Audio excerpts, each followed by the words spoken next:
Hi everyone, welcome to our YouTube channel Prem ji physics classes, जहां पढ़ते हैं फिजिक्स को बहुत ही कॉन्सेप्चुअल तरीके से। प्यारे बच्चों, आज का जो वीडियो लेक्चर है इसमें हम पढ़ेंगे मीटर ब्रिज के बारे में। ये नाम थोड़ा सा रिलेटेड ही है व्हीटस्टोन ब्रिज की तरह, और क्या कहूँ मैं, व्हीटस्टोन ब्रिज का प्रैक्टिकल एप्लीकेशन है मीटर ब्रिज। ठीक है, इससे पहले हम टॉपिक स्टार्ट करें, यदि आप हमारे चैनल पर नए हैं तो हमारे चैनल को जरूर सब्सक्राइब कीजिए, इसे लाइक कीजिए, शेयर कीजिए अपने फ्रेंड के साथ, ताकि वो ज़्यादा से ज़्यादा स्टूडेंट लाभान्वित हो सके। ओके प्यारे बच्चों, आइए टॉपिक पर। मीटर ब्रिज कहते किसे, मैंने सारा आज बोर्ड पर लिख ही रखा है, क्योंकि ज़्यादा ये थ्योरेटिकल पोर्शन था और लिखने में ज़्यादा टाइम लगता, तो एक बार मैंने लिख लिया है। अब मैं एक एक पॉइंट आपको समझा देता हूँ। ठीक है, देखिए, it is a practical application of Wheatstone bridge. जैसा मैंने इंट्रोडक्शन में ही बता दिया, एक प्रैक्टिकल एप्लीकेशन है व्हीटस्टोन ब्रिज का। ओके, मतलब कोई चीज़ आप थ्योरी पढ़ते हैं ऑन द पेज, लेकिन प्रैक्टिकल लाइफ में कैसे होता है, ठीक है, तो उसका प्रैक्टिकल एप्लीकेशन है ये मीटर ब्रिज का। मैं यहाँ पर मेरे पास मीटर ब्रिज है, इसको डेमोस्ट्रेट करने के लिए मैंने यही है मीटर ब्रिज। ठीक है, अब कैसे क्या है इसमें बनावट, ये मैं अभी कंस्ट्रक्शन में इसको मैं अभी एक्सप्लेन कर दूंगा। ठीक है, देखो प्यारे बच्चों, ये मीटर ब्रिज के अंदर आपसे क्या क्या पूछा जाता है। मीटर ब्रिज टॉपिक में आपके एग्जाम में क्या क्या पूछा जाता है, तो सबसे पहले ये पूछा जाता है what is the principle of metre bridge. Metre bridge का सिद्धांत क्या है, ठीक है, कंस्ट्रक्शन क्या है, उसके बाद वर्किंग पूछते हैं, और उसके बाद लिमिटेशन पूछते हैं। लिमिटेशन क्या है, मीटर ब्रिज कहाँ कहाँ काम नहीं करेगा। ठीक है, उसके बाद उस पर बेस्ट न्यूमेरिकल्स आते हैं, छोटे बड़े बहुत सारे, तो हम वो भी सॉल्व करेंगे। लेकिन सबसे पहले हम ये समझें कि ये तो ठीक है कि मीटर ब्रिज क्या है, व्हीटस्टोन ब्रिज का प्रैक्टिकल एप्लीकेशन है। ठीक है, अब मीटर ब्रिज को मीटर ब्रिज क्यों कहते हैं, क्योंकि उसमें 1 मीटर का स्केल लगा रहता है, इसलिए उसको मीटर ब्रिज बोलते हैं। देखो, ब्रिज तो अभी समझा दे, तो जानते हो 4 रेजिस्टेंस का एक सिस्टम बना रहता है। ये जो है ना, शायद दिख रहा हो तुमको, 1 मीटर का जो स्केल लगा हुआ है, इस वजह से इसको कहते हैं मीटर ब्रिज। ठीक है, अब बाकी सब रेजिस्टेंस लगा हुआ है, अभी कंस्ट्रक्शन में एक्सप्लेन करते हैं। देखो समझो इसको पहले कि ये जो है, इसको यहीं रख देते हैं। देखो ये जो है प्रिंसिपल क्या है, it works on the principle of Wheatstone bridge. अब यही तुम नहीं लिख सकते, इससे आगे भी लिखना होता है तुम्हारे एग्जाम में। According to this principle at null point ratio of resistance R will be equal. ठीक है, मतलब इस प्रिंसिपल के अकॉर्डिंग है क्या, जो व्हीटस्टोन ब्रिज का प्रिंसिपल है वो भी यही है, और वही क्या है कि at null point the ratio of resistance arm will be equal. तो रेशियो ऑफ रेजिस्टेंस आर्म क्या होंगे, आपस में इक्वल होंगे एट नल पॉइंट। और नल पॉइंट मैंने आपको एक्सप्लेन किया है, नल पॉइंट किसे कहते हैं, जब गैल्वेनोमीटर का रीडिंग 0 हो जाता है तब हम उसको क्या कहते हैं, नल पॉइंट पे आएगा, मतलब नो डिफ्लेक्शन पॉइंट है। ठीक है, उसको कहते हैं नल पॉइंट। अब देखो, वेरी इंपॉर्टेंट पॉइंट है, ये तो प्रिंसिपल समझ में आ गया होगा, ऑलरेडी तूने व्हीटस्टोन ब्रिज पढ़ा है, तो उसी के प्रिंसिपल पर जब काम करता है तो उसका जो प्रिंसिपल है वही मीटर ब्रिज का प्रिंसिपल है। ठीक है, एग्जाम में पूछ देता है ना, तो ज़्यादातर जो टीचर भी होते हैं या फिर बच्चे जो है वो यही लिखते हैं, it works on the principle of Wheatstone bridge. ये मत लिखो भाई, क्या प्रिंसिपल है उसका वो लिखो। अब अच्छा, तुम्हारा नाम क्या है, जो मोहन के बेटा का नाम है, अब मोहन के बेटा का क्या नाम है कौन पता करेगा भाई, तुम्हारा नाम श्याम है तो तुम बता दो, मोहन के बेटा का नाम श्याम है, वही नाम मेरा भी है, ये तो कंफ्यूज करने वाली बात हुई ना। तो व्हीटस्टोन ब्रिज का प्रिंसिपल है, ठीक है, लेकिन व्हीटस्टोन ब्रिज का प्रिंसिपल क्या है वो लिख दो यहाँ पर, तो मीटर ब्रिज का प्रिंसिपल हो जाएगा।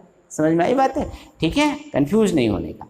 अब चलिए आगे बढ़ते, प्रिंसिपल तो समझ में आया, P upon Q equal to R upon S. प्यारे बच्चों, यहाँ P और Q और R अपॉन एस होगा क्या, ठीक है, ये भी थोड़ा सा समझने वाली चीज है। एक काम करते हैं, इसको थोड़ा सा ड्रॉ कर लेते हैं, लेकिन इस ड्रॉ करने से पहले चलो पहले P upon Q equal to R upon S Wheatstone bridge से समझे ना, वही रहने दो, उसका कंस्ट्रक्शन पहले समझ लेते हैं, उसके बाद ये भी पॉइंट तुमको क्या हो जाएगा, क्लियर होगा। ठीक है, तो पेशेंस रखो। देखो कंस्ट्रक्शन में क्या है, ये क्या कहता है, 1 metre manganin wire is fixed on the wooden board with the help of 2 L-shaped copper strip. एक काम करता हूं मैं, इसको रीड करने से अच्छा है कि मैं इससे प्रैक्टिकली तुमको समझा ही दूं। जैसे देखो ये जो है ना, ये है मीटर ब्रिज। ओके, अब ये मीटर ब्रिज जो तुम देख रहे हो ना, ठीक है, ये मेरे सामने रहेगा, ठीक रहेगा, ये वाला जो है 1 मीटर स्केल लगा हुआ है, और ये वायर तुमको दिख रहा होगा, ये वायर जो है ना, ये टाइटली हेल्ड रहता है ताकि एक्सेस रीडिंग ना आए। तो ये जो वायर तुम देख रहे हो ना, ये मैग्नीन वायर है, ठीक है। कॉन्स्टेंटेन की वायर होती है मैग्नीन वायर, ये तुमको समझाया गया है मैग्नीन वायर क्या होता है, ये एलॉय है, ठीक है। और तुमसे ये क्वेश्चन एक नंबर में ऐसे पूछता भी है, why we are using the manganin wire, manganin wire का हम इस्तेमाल क्यों करते हैं, ठीक है। क्योंकि इसका कोएफिशिएंट ऑफ रेजिस्टिविटी जो होता है बहुत लो होता है, जल्दी ये हीट नहीं होता, गर्म नहीं होता, तो इसका रेजिस्टेंस वैरी नहीं करता। मैं नोट देके ये बात लिखवा दूंगा, ठीक है। ये एक नंबर का क्वेश्चन पूछा जाता है आपसे। अब देखिए यहाँ 2 एल शेप्ड कॉपर वायर है, यहाँ पर ये जो है ना ये कॉपर वायर है, ठीक है। और यहाँ 2 एल शेप्ड मतलब एक एल शेप्ड तो इधर है और एक एल शेप्ड इधर है, ठीक है, इसलिए 2 एल शेप्ड। और बीच में एक जो है ना तीसरा कॉपर वायर है, ताकि 2 गैप प्रोवाइड कर सके। अब तुमको कितना दिख रहा है, यहाँ तक लाना पड़ता है, यहाँ से नीचे दिखता भी नहीं मेरा है। अब देखो इधर ये जो है ना ये गैप है एक ए बी गैप है, और ए क्या है, ए डैश बी डैश गैप है, 2 बोलते हैं इसको, 2 गैप है। इस गैप में हम अननोन रेजिस्टेंस निकालते हैं, जिसका वैल्यू हमको निकालना है। नहीं अभी मीटर ब्रिज व्हीटस्टोन ब्रिज पढ़ा था तो उसमें निकाला था ना, एस मैंने बताया था कि एक अननोन रेजिस्टेंस है, ठीक है, और उसका हमको वैल्यू निकालना। अब वो अननोन रेजिस्टेंस क्या होता है, कोई भी वायर ले लो जिसका रेजिस्टेंस निकालना है हमको, जैसे ये वायर, तो ये क्या है अननोन रेजिस्टेंस है, और इसको हम क्या कर देंगे, इसमें ये जो है ना इसका स्क्रू, उसमें हम क्या करेंगे, इसको फंसा देंगे, यहाँ से अटैच कर देंगे। अब इससे हम क्या करेंगे, अननोन वायर का रेजिस्टेंस निकालेंगे। क्लियर है, कोई दिक्कत नहीं ना।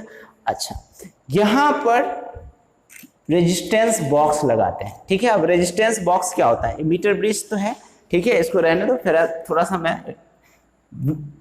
अभी रेजिस्टेंस बॉक्स तुमको समझाता हूँ क्या है। देखो ये है रेजिस्टेंस बॉक्स, अब थोड़ा सा इसमें डस्ट आ गया है, बट चलो तुमको तो काम से मतलब है। ये इससे रेजिस्टेंस प्रोवाइड करते हैं, इसको हटा करके इसमें लगा देते हैं, सॉरी इसको ये लगा रहता है, इसको हटा देते हैं, तो उतना रेजिस्टेंस ऑफर होता है किसमें, सर्किट में। क्लियर। तो वो जो गैप है, ये वाला जो गैप, ये वाला गैप, इसको हम ए बी नाम देते हैं, इसमें रेजिस्टेंस बॉक्स लगाते हैं, और यहाँ अननोन रेजिस्टेंस वाला जो है ना वायर लगा देते हैं। अब तुमको शायद कंस्ट्रक्शन क्लियर भी हो गया होगा कि जैसे ये जो है ना ये मीटर ब्रिज, अब देखो इसको ऐसे रख दो, ठीक है, ये है, यही है, ये गैप है 2, इस 2 इतना सा छोटा है, बट ये बड़ा अगर देखोगे पूरा पिक्चर तो यही दिखाई देता है।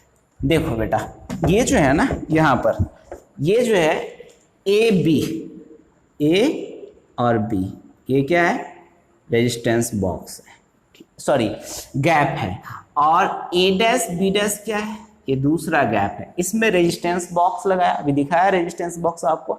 और ये जो है ना अननोन रेजिस्टेंस है, जो वायर था ना वो अननोन रेजिस्टेंस है। ये पहला एल शेप्ड कॉपर स्ट्रिप है, ये दूसरा एल शेप्ड कॉपर स्ट्रिप है, और ये जो है ना ए बी वो 1 मीटर का वायर है, कॉन्स्टेंटेन और मैग्नीन का वायर है, ठीक है। अब देखो इसमें मैंने ये 3 पॉइंट, अब तुम कंस्ट्रक्शन जब लिखेगा तो पॉइंट बनाकर लिखेगा, ठीक है, कहानी मत लिख देना, थोड़ा सा पॉइंट बना करके लिखना। देखो 1 metre manganin wire is fixed on the wooden board with the help of 2 L shaped copper strip. ये 1 मीटर का मैग्नीन वायर वुडन बोर्ड पर फिक्स है with the help of 2 L shaped copper strip के मदद से, okay. और इसमें ठीक है, ये तो हो गया 1 मीटर मैग्नीन वायर फिक्स है, ओके। अब देखो between 2 L shaped copper strip 1 copper strip is also placed to provide gap A B and A dash B dash. 2 copper strip के बीच में, एल शेप्ड कॉपर स्ट्रिप के बीच में एक अनदर कॉपर स्ट्रिप रखा हुआ है ताकि 2 गैप प्रोवाइड हो सके, A B and A dash B dash. पहले वाले गैप में रेजिस्टेंस बॉक्स लगाएंगे, दूसरे वाले गैप में क्या लगाएंगे, अननोन रेजिस्टेंस। यही चीज लिखा हुआ है 3rd पॉइंट में। A resistance box is connected between gap AB and unknown resistance is connected between the gap A dash B dash। अब देखो इसमें ये तो जनरल था स्ट्रक्चर मीटर ब्रिज का। अब इसमें हम क्या करेंगे, थोड़ी सी और कलाकृतियां करेंगे। यहाँ पर ये गैल्वेनोमीटर लगाएंगे, ठीक है, और गैल्वेनोमीटर के साथ यहाँ एक जॉकी लगाएंगे, ठीक है। अब पूरा लेंथ जो है ना वो कितना है, 100 सेंटीमीटर का है, ठीक है, 100 सेंटीमीटर का। अब देखो इसको R बोलते हैं बेटा, ये S है, और ये P कहलाता है और ये Q कहलाता है। ठीक है, अब तुम कहीं भी एक और पॉइंट लिखो इसमें, तभी आगे तुम बढ़ सकते हो। ठीक है, एक पॉइंट और लिखना पड़ेगा तुमको, यहां पर मैं लिख देता हूं इससे। ठीक है, अ गैल्वेनोमीटर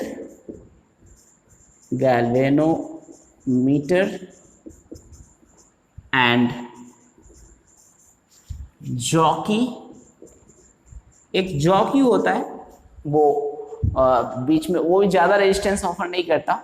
ठीक है, वो जॉकी मैं तुमको दिखाई देता हूँ, एक काम कर। प्यारे बच्चों, ये आप देखें, ये है जॉकी। ठीक है, इसी जॉकी की मदद से इसमें जॉकी कनेक्ट कर देते हैं। गैल्वेनोमीटर तो आपने देखा होगा जी, गैल्वेनोमीटर टाइप का रहता है गैल्वेनोमीटर, और ये जॉकी मतलब अमीटर, वोल्ट मीटर, ये सब गैल्वेनोमीटर शेप में वैसे ही रहता है। ठीक है, अब ये जो है ना, यहाँ कॉपर है, कॉपर स्ट्रिप यहाँ लगा रहता है, यहीं पर वायर लगाते हैं इसको। ठीक है, और ये वायर से कनेक्टेड रहता है, और जहाँ पर बैलेंस कंडीशन आता है वहाँ गैल्वेनोमीटर की रीडिंग कितनी होती जाती है, 0 हो जाती है। ठीक है, समझ में आई बात है इतनी? तो तुमको आई थिंक कि ये मीटर ब्रिज का कंस्ट्रक्शन समझ में आ गया होगा। ठीक है, पूरा डेमोस्ट्रेट करके दिखा दिया, कोई ऐसा इधर उधर नहीं कि कुछ रह गया हो। अब आगे बढ़ते, देखो, अ galvanometer and jockey is connected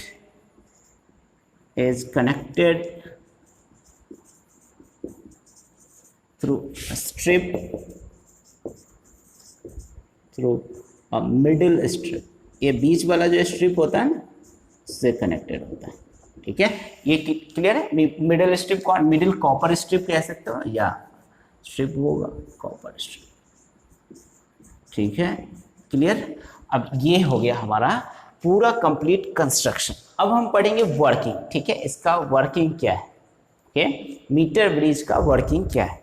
देखिए, इससे पहले हमने पढ़ा था इसका कंस्ट्रक्शन। अब वर्किंग के लिए आपको थोड़ा सा मॉडिफिकेशन करना पड़ेगा। जैसे ये तो पूरा मीटर ब्रिज था, पूरा स्ट्रक्चर आपने देखा था। मैंने यहाँ से यहाँ तक एक एल लेंथ लिया हुआ है, अभी समझा देते हैं। पूरा 1 मीटर का था, मतलब 100 सेंटीमीटर का, तो एल लेंथ यहाँ तक का लिया तो 100 माइनस एल होगा। ठीक है, एल लेंथ, चलिए समझ ही लीजिए, एल लेंथ जो है ना, गैल्वेनोमीटर का नल पॉइंट डिफ्लेक्शन देता है, नल डिफ्लेक्शन। ठीक है, तो यहाँ से प्यारे बच्चों हम यहाँ से कनेक्ट करते हैं किसको, या तो यहाँ से कनेक्ट कर लो, या ऊपर से ऐसे, या ऐसे। यहाँ से हम कनेक्ट करते हैं किसको, एक सेल को, बैटरी को, जिसको बैटरी एलिमिनेटर बोलते हैं, ड्राइविंग सेल होता है। इस सेल को यहाँ कनेक्ट करते हैं। ठीक है, सेल कहो, बैटरी कहो। ठीक है, 2 सेल लगा दोगे तो बैटरी हो जाएगा। तो यहाँ पर ये जो है ना, एक ही लगाओ, कोई नहीं, यहाँ पर एक बैटरी एलिमिनेटर कहलाता है। और यहाँ जो होता है एक रियोस्टेट लगाते हैं, आप ये जानते होंगे इसको।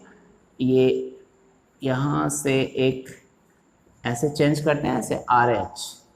ठीक है, तो ये ऐसे, मतलब जो वेरिएबल रेजिस्टेंस देता है।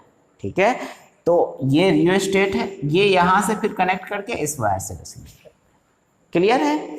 तो हम क्या करेंगे यहाँ पर समझिए, ये एक तो सेल लगा दी, एक रियोस्टेट लगा दी। ये एरो का साइन क्या बताता है, वेरिएबल रेजिस्टेंस को बताता है। प्यारे बच्चों, अब यहाँ पर वर्किंग में कहता क्या है, after taking out a suitable resistance R from the resistance box. Resistance box से जैसे हम कुछ रेजिस्टेंस निकालते हुए दिखाया मैंने, रेजिस्टेंस निकाल के, कुछ रेजिस्टेंस जैसे यहाँ है, इससे जैसे ही हम यहाँ कुछ रेजिस्टेंस निकालते हैं, और रेजिस्टेंस निकालने के बाद हम जॉकी से ए पॉइंट और बी पॉइंट के नजदीक लेके जाते हैं। जब गैल्वेनोमीटर का नीडल का डिफ्लेक्शन अपोजिट डायरेक्शन में होता है, गैल्वेनोमीटर के नीडल का डिफ्लेक्शन जब अपोजिट डायरेक्शन में होता है, तो हमने जो सर्किट कनेक्ट किया वो सही है, मतलब अपोजिट होना चाहिए। एक बार लेफ्ट, मान लो इधर हम लेके आते हैं, लेफ्ट साइड में आता है, और उधर लेके जाते हैं, राइट साइड में डिफ्लेक्शन आता है। तो मैंने जो मीटर ब्रिज के सर्किट का कनेक्शन किया है वो क्या किया है, सही किया है। समझ में आई बातें इतनी? अगर समझ में आई तो आगे बढ़े। अब देखो, यहां पर हम जॉकी जे पॉइंट पर लाते हैं। देखो यहां पर, now the jockey is moved along the wire till there is no deflection in the galvanometer. अब जॉकी को हम इस वायर पर मूव कराते हैं, ठीक है, इसको रगड़ेंगे नहीं, ठीक है, इस जॉकी को, या मैं दिखा दूं, ये जो है ना, ये वायर पर ऐसे रखते हैं, ऐसे, ठीक है, ये ऐसे, ठीक है, नॉट स्लाइडिंग पोजीशन। स्लाइडिंग में क्या होता है, area of cross section change हो जाता है, किसका, मैग्नेट वायर का, तो एरिया ऑफ क्रॉस सेक्शन बदल जाएगा। तो आपको बताया है मैंने कि रेजिस्टेंस क्या होता है, चेंज हो जाता है, ठीक है, क्लियर कॉन्सेप्ट। चलो अब इतना क्लियर है तो आगे बढ़ते हैं, आगे बढ़े और देखें, अगर मान लीजिए जे है जॉकी और यहां पर बैलेंस कंडीशन एल है, ठीक है, एल बैलेंस कंडीशन है, देखो, when deflection of G becomes zero then it is called null point. जब जी का डिफ्लेक्शन जीरो हो जाता है तो उसको क्या कहते हैं, नल पॉइंट कहते हैं। तब तक मूव कराइए, वही स्टेटमेंट है, उसी को हमने यहाँ पर लिखा है थोड़ा सा बना करके कि now the jockey is moved along the wire till there is no deflection in the galvanometer, when deflection of G becomes zero then it is called null point. अब नल पॉइंट तो हमें मिल गया, कहां पर, जे पॉइंट पर। ये जे point हमने, jockey है, जॉकी का साइन है, ऐसा कर लो, सी लिख लो इसका पॉइंट, ठीक है, सी पॉइंट पर हमको क्या मिल गया, नल पॉइंट मिल गया। देखो अब सिग्मा है, ये sigma is the resistance per unit length of the wire. Sigma क्या है, रेजिस्टेंस पर यूनिट लेंथ है। L is the length of the wire, balance point is obtain. L is the length where balance point is obtain. L वो length है जहां पर balance point obtain हुआ है, मतलब नल डिफ्लेक्शन आया है गैल्वेनोमीटर में। अब सो यहां पर बढ़िए आगे देखो, P इक्वल टू क्या लिखेंगे बता, सिग्मा इंटू एल पहला, Q अगर मान लो हमको, सो द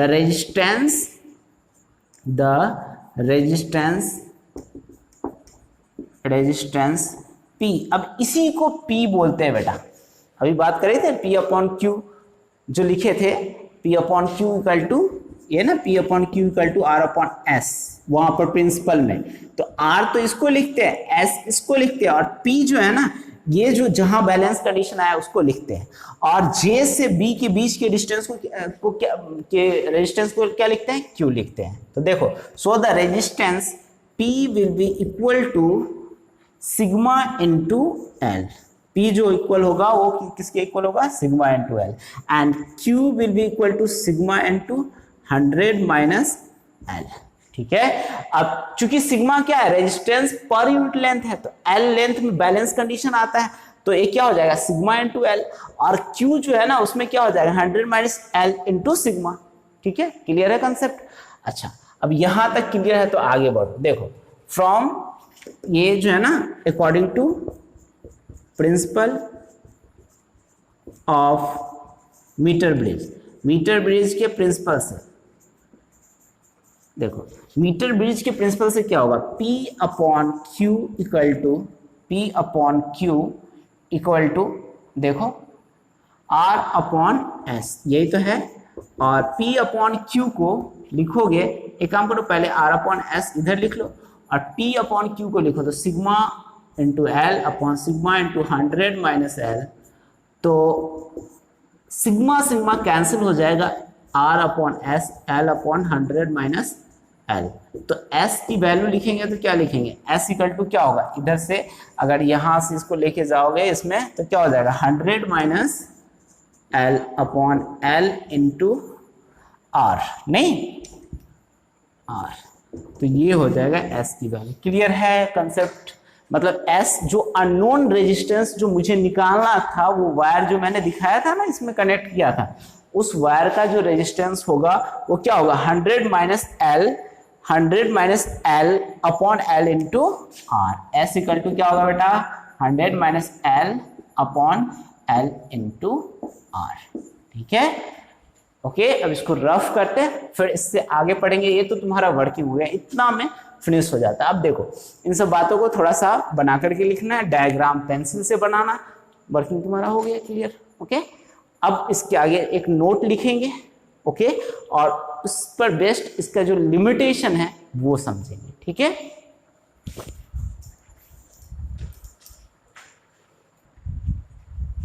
प्यारे बच्चों, ये नोट है इस पर बेस्ड। देखिए, सबसे पहले जब कंस्ट्रक्शन बताया था तो उस समय आपसे मैंने बात करी थी, बताया था मैग्नीन की वायर क्यों लेते हैं, इसलिए लेते हैं क्योंकि कोएफिशिएंट ऑफ रेसिस्टिविटी जो होता है उसका बहुत लो होता है, कम होता है, तो जल्दी वो हीटअप नहीं होता, गर्म नहीं होता, हीटिंग इफेक्ट नहीं शो करता, जिसकी वजह से रेजिस्टेंस नहीं बढ़ पाता है। तो ये बेनिफिशियल पॉइंट होता है। तो यहाँ पर यही चीज है, manganin wire is used in metre bridge because its coefficient of resistivity is very less, so there is no change in resistance due to heating effect. Heating effect के कारण रेजिस्टेंस में कोई परिवर्तन, ये तो पढ़ा है ना भी पढ़ा है हीटिंग इफेक्ट, उसमें क्या होता है जैसे ही गर्म करोगे तो ये वाला चीज जानते हैं ना आप, ये R इक्वल टू या rho equal to rho not into 1 plus alpha T, ये अल्फा ही तो है कोएफिशिएंट ऑफ रेसिस्टिविटी, ये ज्यादा होगा तो T जो है ना चेंज इन टेम्परेचर है, डेल्टा T है, ऐसे कर लो T की जगह पर डेल्टा टाइम लग रहा है तो डेल्टा T लिख लो, ये तो ज्यादा होगा ना तो ज्यादा हीटिंग इफेक्ट शो करेगा, ज्यादा रेसिस्टिविटी बढ़ेगा, चेंज इन टेम्परेचर होने पर रेसिस्टिविटी बढ़ेगा, हेंस रेजिस्टेंस बढ़ेगा, डायरेक्टली प्रोपोर्शनल है। तो ये चीज है, यहाँ पर क्लियर है कंसेप्ट। अब देखो लिमिटेशन क्या है मीटर ब्रिज का, ठीक है मीटर ब्रिज से हम अननोन रेजिस्टेंस फाइंड आउट करते हैं, लेकिन उसके कुछ लिमिटेशन है, ठीक है। सबसे पहला लिमिटेशन मैंने लिखा है कॉपर स्ट्रिप का, जो कॉपर स्ट्रिप लगाते हैं ना उसका एक बहुत बड़ा वो एरर पैदा करता है मीटर ब्रिज के रेजिस्टेंस में, अननोन रेजिस्टेंस फाइंड आउट करने में। देखिए कैसे, copper strips has their own resistance but in the calculation of metre bridge formula we neglect this resistance, so our result are errorful। हम कॉपर रेजिस्टेंस तो लगा देते हैं, लेकिन जो अननोन रेजिस्टेंस जो एस निकालते हैं ना उसमें उसके कैलकुलेशन में उसका हम मेजर ही नहीं करते। हमने अभी क्या किसका लेंथ रेजिस्टेंस मेजर किया था, और जो मैग्नीन की वायर थी ना एल लेंथ, उसका रेजिस्टेंस मेजर किया था, कॉपर स्ट्रिप का तो कोई रेजिस्टेंस ही मेजर नहीं किया। कॉपर स्ट्रिप के भी तो खुद के रेजिस्टेंस होते हैं और वो भी इन्वॉल्व होना चाहिए कैलकुलेशन में, लेकिन वो होता नहीं है, तो हमारा जो रीडिंग आता है थोड़ा बहुत एरर आता है उसमें, ठीक है। इसलिए हम बहुत सारे रीडिंग लेते हैं, 4-5 रीडिंग ले करके और फिर एवरेज निकालते हैं, ओके। सेकेंड पॉइंट देखिए, current should not flow for long time through the wire, otherwise wire will heat up and it will change the resistance of the wire. देखो करंट वायर से ये जो कांस्टेंट, ये जो है ना अभी मीटर ब्रिज ये बनाया हुआ है, वैसे तो एक क्वेश्चन है लेकिन समझ लो यहाँ पर ये, चलो मीटर ब्रिज मेरे पास रखा हुआ है, इससे करंट ज्यादा समय तक फ्लो नहीं होना चाहिए, नहीं तो ये गर्म हो जाएगा, और गर्म होने से ठीक है कोएफिशिएंट ऑफ रेसिस्टिविटी कम है, लेकिन excess of everything is bad, कितना भी कम है, ज्यादा हीट देंगे तो ये तो इलोंगेट होगा ही ना, बढ़ेगा ही, ठीक है। तो ये हो जाएगा यहाँ पर प्रॉब्लम, ओके। उसके बाद तीसरा पॉइंट है, जॉकी को जब भी इस वायर पर मैंने बताया ना उठा करके ऐसे पुट करते हैं, वैसे रब नहीं करते, जैसे रब करोगे तो इसका area of cross section change हो जाएगा, और एरिया ऑफ क्रॉस सेक्शन बदलेगा तो रेजिस्टेंस बदल जाएगा। नहीं, R equal to rho L upon A होता है, इनवर्सली प्रोपोर्शनल, नहीं पढ़ा है क्या ये, R equal to R is direct, नहीं तो R is directly proportional to L upon A, जैसे area of cross section change होगा रेजिस्टेंस चेंज होगा, वेरी करेगा, तो इसका रेजिस्टेंस वेरी कर जाएगा, तो ये तो पूरे पर इंपैक्ट डालेगा ना, ठीक है। तो ये हो गया 3 लिमिटेशन है। अब हमने ना ये क्वेश्चंस आया हुआ है ऑल इंडिया में, सीबीएसई में ऑल इंडिया में आया हुआ है, 2011 या 10 का क्वेश्चन है, बट इसी तरह के क्वेश्चंस हर बार आते रहते हैं, तो जब भी कोई क्वेश्चन बैंक है कहीं कुछ मिलता है ना, वहां पर पुराना क्वेश्चन दिया रहता है, साथ में इकट्ठा बहुत सारे क्वेश्चंस हाल फिलहाल के भी आए रहते हैं, तो एक आधार पर आप क्वेश्चन, एक बेसिस पर क्वेश्चन सॉल्व करेंगे, बाकी रेस्ट भी क्वेश्चन सॉल्व हो जाएगा। तो देखिए यहाँ पर क्या है, in metre bridge the null point is found at a distance of 40 centimetre from A से 40 सेंटीमीटर के डिस्टेंस पर नल पॉइंट है, ये 40 सेंटीमीटर है बेटा, okay. If resistance of 12 ohm is connected, देखो पहले ना आर रेजिस्टेंस कनेक्टेड था, एस कनेक्टेड था, ये 12 ओम मैंने अभी ये एरो करके लिखा हुआ है ना रेड लाइन से, ये एक्स्ट्रा रेजिस्टेंस कनेक्ट किया गया है, तब बैलेंस पॉइंट जो होता है 50 सेंटीमीटर पर आ जाता है, ठीक है। Determine the value of R and S, तब आर एन एस की वैल्यू क्या होगी, तो इनिशियली पहले 12 ओम को हटा दो, ऐसे ही जब क्वेश्चंस हो ना तो उसको पार्ट्स में पढ़ते हैं। अब इसमें क्या कर रहा है, पहले तो इसका सॉल्यूशन लिखो, सॉल्यूशन है R upon S, R upon S, पहले 12 ओम नहीं है, equal to 40 centimetre upon 100 minus 40, नहीं बेटा, तो ये हो जाएगा यहाँ से, मतलब यहाँ से क्या हो जाएगा, ये 100 माइनस 40 सेंटीमीटर, ये इस तरह से। अब 100 माइनस 40 जो है हो जाएगा ना वो 60 सेंटीमीटर, मतलब R upon S equal to 40 upon 60। Clear है, इतना कोई दिक्कत? अब देखो इसमें हम R upon S equal to 40, ये कैंसिल हो जाएगा, 2 अपॉन 3, तो 2 अपॉन 3, ये पहला इक्वेशन तो सॉल्व हो गया, पहला इक्वेशन आ गया। अब देखो इसमें S एंड 12 लिखा हुआ है, तुमको यहाँ पर शायद दिख रहा होगा, बाकी तो इसको मैं रफ कर दूं, समझ में तो आ ही गया है आपको, ठीक है, इसको रफ करते हैं, हटाते हैं यहाँ से।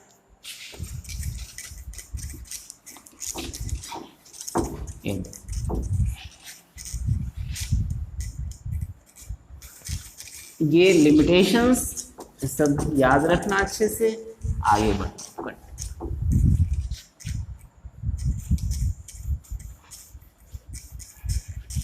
देखो प्यारे बच्चों, ये जो है ना यहाँ पर ये R upon S equal to 2 upon 3 तो हो ही गया। अब हमें नेक्स्ट पॉइंट पढ़ाना है। देखो यहाँ का रेजिस्टेंस कितना होगा वो बताओ मुझे, S इंटू एस अपॉन, मतलब R अपॉन, तुम क्या लिखोगे, S into 12 upon S plus 12, कोई दिक्कत वाली बात, इक्वल टू यहाँ से यहाँ तक का लेंथ कितना हो जाता है 50 सेंटीमीटर, तो 50 अपॉन 50, तो ये जो है ना 50 अपॉन 50 तो क्लियर है, R into S plus 12 upon 12 into S equal to 1, तो यहाँ पर बेटा क्या हो जाएगा, R upon S equal to 12 upon S plus 12, कोई दिक्कत वाली बात नहीं ना। अब हमने ऐसा लिखा क्यों है, क्योंकि हमारे पास R अपॉन एस की वैल्यू है, तो R अपॉन एस की वैल्यू कितना लिख दे बता मुझे, फ्रॉम इक्वेशन, यहाँ लिखो from equation 1, 2 upon 3 equal to 12 upon S plus 12, ठीक है। तो यहाँ से यहाँ क्लियर करें इसको, इससे क्रॉस मल्टीप्लीकेशन, तो 2 into S plus 12 equal to 12 3 जा इंटू 36, तो ये हो जाएगा 2s plus 24 equal to 36, okay, 2s equal to 36 minus 24, और ये हो गया 12, मतलब 2s equal to, s equal to क्या हो जाएगा 12 अपॉन 2, तो 6 ओम जो हो जाएगा s की वैल्यू हो गई। r की भी वैल्यू निकालनी है, तो आप इक्वेशन 1 में ना s की वैल्यू पुट कर दो, तो पुटिंग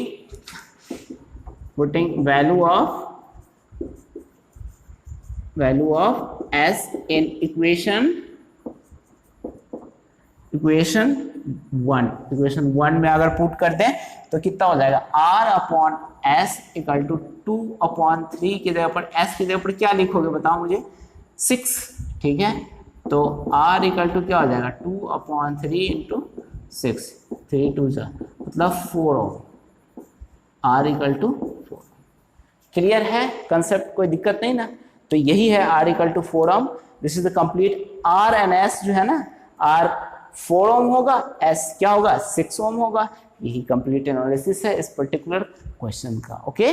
तब मीटर ब्रिज आज फिनिश, अब हम करेंगे next potentiometer, okay. Thank you.